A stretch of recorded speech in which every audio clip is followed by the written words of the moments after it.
everyone, welcome back to Xylem Learning. Anuma Miss ആണ് ട്ടോ. അപ്പോൾ മിസ്സിന്റെ എല്ലാ കുട്ടികളും അടിപൊളിയായിട്ട് ഇരിക്കുന്നു എന്ന് വിചാരിക്കുന്നു. മിസ്സും അടിപൊളിയായിട്ട് തന്നെ ഇരിക്കുന്നു. അപ്പോൾ ദാ മക്കളെ, മിസ് നിങ്ങളെ നേരെ കൊണ്ടുപോകുന്നത് നിങ്ങളുടെ ഒരു ദിവസത്തിലേക്കാണ് കേട്ടോ. എന്താണ് എങ്ങനെയാണ് നിങ്ങളുടെ ഒരു ദിവസം തുടങ്ങുന്നത്?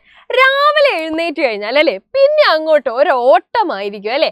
ബ്രഷ് ചെയ്യാൻ വേണ്ടിയിട്ട് ഓടുന്നു, അതേപോലെ തന്നെ ചായ കുടിക്കാൻ വേണ്ടിയിട്ട് ഓടുന്നു, അപ്പോഴത്തേക്കും നമ്മുടെ സ്കൂൾ ബസ് വന്നിട്ടുണ്ടാവും, അപ്പോൾ അത് കിട്ടാൻ വേണ്ടിയിട്ടുള്ള ഓട്ടം, അങ്ങനെ ആകെപ്പാടെ ഒരുപാട് ഓട്ടാണ് അല്ലേ.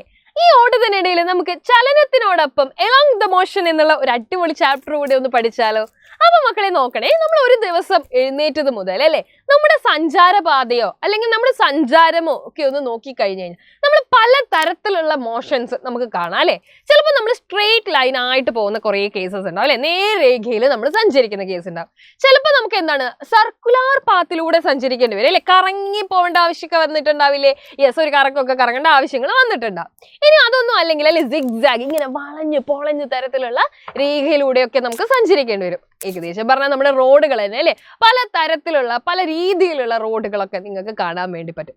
അപ്പൊ മൊത്തത്തിൽ നമ്മുടെ സഞ്ചാരപാതയിൽ തന്നെ വ്യത്യസ്ത തരം ചലനങ്ങൾ നമുക്ക് കാണാൻ വേണ്ടി പറ്റും.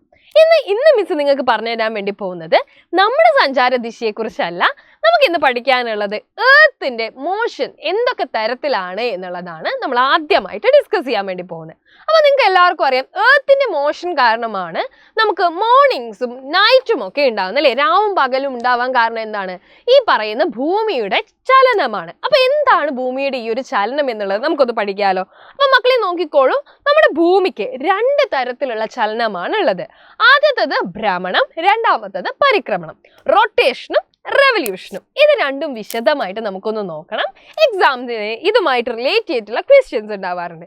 ചെറിയ ക്ലാസ്സിലെ നിങ്ങൾ പഠിച്ച കാര്യങ്ങളാണ്, എന്നാൽ പോലും നമുക്ക് ഇത് ഒന്നുകൂടി ഒന്ന് റിവൈസ് ചെയ്ത് നോക്കാം. അപ്പൊ നോക്കിക്കോളൂ മക്കളെ, the spinning of the earth on its own axis is called rotation. അതായത് ഭൂമി സ്വയം കറങ്ങുന്നതിനെയാണ് നമ്മൾ ഭ്രമണം എന്ന് പറയുന്നത്. അപ്പോൾ ഒരു ദിവസമാണ് ഭൂമിയുടെ ഭ്രമണത്തിനെടുക്കുന്ന സമയം എന്ന് പറയുന്നത് അല്ലെ, 24 hours. അങ്ങനെ ഭൂമി കറങ്ങുന്നത് കൊണ്ടാണ്, സ്വയം ആയിട്ടുള്ള ഒരു അച്ചുതണ്ട് അല്ലെങ്കിൽ ഒരു ആക്സിസിൽ കറങ്ങുന്നത് കൊണ്ടാണ് നമുക്ക് എന്തുണ്ടാവുന്നത്? രാവും പകലും ഉണ്ടാവുന്നത്. അതുകൊണ്ടാണ് ഭൂമിയിലെ എല്ലാ സമയത്തും ഒരിടത്ത് പകലും രാത്രിയും തന്നെ ഉണ്ടാവാത്തത്. ഭൂമിയിൽ പല സ്ഥലങ്ങളിൽ അല്ലെ, ഒരു സമയത്ത് തന്നെ ഭൂമിയുടെ പല സ്ഥലങ്ങളിൽ ചില സ്ഥലങ്ങളിൽ അവിടെ പകലായിരിക്കും, ചില സ്ഥലങ്ങളിൽ അത് രാത്രിയുമായിട്ടൊക്കെ നമുക്ക് അനുഭവപ്പെടാൻ കാരണം. ഇനി അടുത്ത ഭൂമിയുടെ ചലനം എന്ന് പറയുന്നത് പരിക്രമണമാണ്. എന്താണ് പരിക്രമണം എന്ന് പറഞ്ഞു കഴിഞ്ഞാൽ ശ്രദ്ധിച്ചോ നിങ്ങൾ? പരിക്രമണം എന്ന് നമ്മൾ പറയുന്നത് the earth also revolves around the sun in addition to the rotation. എന്താ ഇവിടെ ഉദ്ദേശിച്ചിരിക്കുന്ന മക്കളെ? എന്താണ് പറഞ്ഞിരിക്കുന്നത്? എല്ലാവരും ഒന്ന് ശ്രദ്ധിച്ചു നോക്കിക്കേ. അതായത് ഭൂമി സൂര്യനെയും ചുറ്റി സഞ്ചരിക്കുന്നുണ്ട് അല്ലെ. ഭൂമി മാത്രമല്ല, സോളാർ സിസ്റ്റത്തിലുള്ള എല്ലാ പ്ലാനറ്റ്സും നമ്മുടെ സണ്ണിനെ ഇങ്ങനെ റിവോൾവ് ചെയ്യുന്നുണ്ട്. ഇതിനെയാണ് നമ്മൾ റെവല്യൂഷൻ എന്ന് പറയുന്നത്. ഒരു റെവല്യൂഷന്റെ ടൈമിനെയാണ് നമ്മൾ 1 year ആയിട്ട് സാധാരണ കണക്കാക്കാറ്. അപ്പൊ അത് എത്ര ദിവസമാണ്? 365 1/4 days അല്ലെ. ഭൂമി സ്വയം കറങ്ങുന്നതിനോടൊപ്പം സൂര്യനെ ചുറ്റി സഞ്ചരിക്കുന്നതിനെ പരിക്രമണം എന്ന് നമ്മൾ പറയുന്നു. The movement of the earth around the sun is called revolution. അപ്പൊ നിങ്ങൾക്ക് എന്താണ് റെവല്യൂഷൻ എന്നും എന്താണ് റൊട്ടേഷൻ എന്നും ഇപ്പൊ മനസ്സിലായി.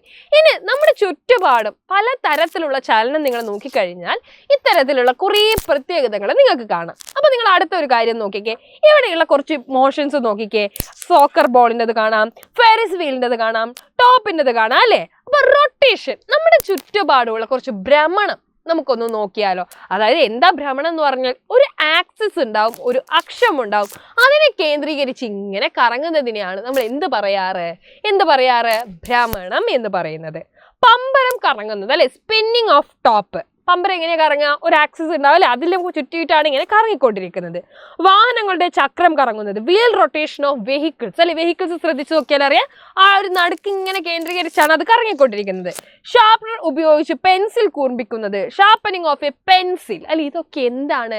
ഭ്രമണത്തിനുള്ള എക്സാമ്പിൾസ് ആണ്. അപ്പൊ നമ്മുടെ ചുറ്റുപാടുമുള്ള വിവിധ തരം ചലനങ്ങൾ നിങ്ങളൊന്ന് നോട്ട് ചെയ്ത് വെക്കുക. നിങ്ങൾക്ക് അതിൽ എന്തൊക്കെ പ്രത്യേകതകളാണ് കാണാൻ വേണ്ടി പറ്റുന്നതെന്നും കൂടെ നിങ്ങളൊന്ന് നോട്ട്ബുക്കിൽ കുറിച്ച് വെക്കുക. അതാണ് കേട്ടോ നിങ്ങൾക്ക് ഇന്നത്തേക്കുള്ള വർക്ക് എന്ന് പറയുന്നത്. അപ്പോൾ എല്ലാവർക്കും ഇന്നത്തെ ഈ ഒരു വീഡിയോ കൃത്യമായിട്ട് മനസ്സിലായെന്ന് വിചാരിക്കുന്നു. പുതിയൊരു വീഡിയോയിൽ നമുക്ക് വീണ്ടും കാണാം. Until then, bye bye.